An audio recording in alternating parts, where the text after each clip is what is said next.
کراچی میں غیر قانونی تعمیرات کے خلاف آپریشن کے دوران مسجد کو شہید کرنے پر جماعت اسلامی اور JUI سراپا احتجاج ہیں۔ دونوں جماعتوں نے ملوث حکام کے خلاف قانونی کارروائی کا مطالبہ کیا ہے۔ جانیے مزید اس رپورٹ میں۔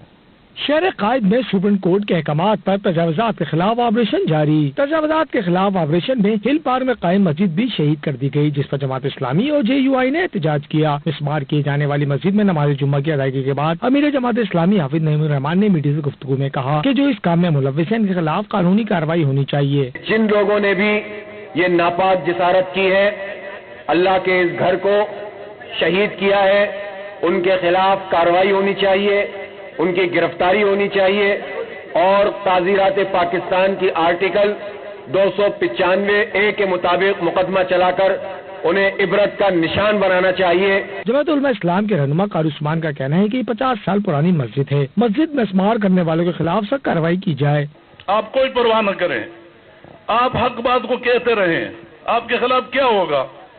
چونکہ اگر آپ مسجد کے لیے آواز اٹھائیں گے، عقیدہ ختم نبوت کے لیے آواز اٹھائیں گے تو کل آپ حضور صلی اللہ علیہ وسلم کے جھنڈے تلے کھڑے ہوں گے نا جی۔ اس موقع پر مسمار کی جانے والی مسجد کے ملبے پر نماز جمعہ بھی ادا کی گئی۔ جماعت اسلامی کے رہنماؤں نے جلد از جلد مسجد کی تعمیر کروانے کا مطالبہ کیا۔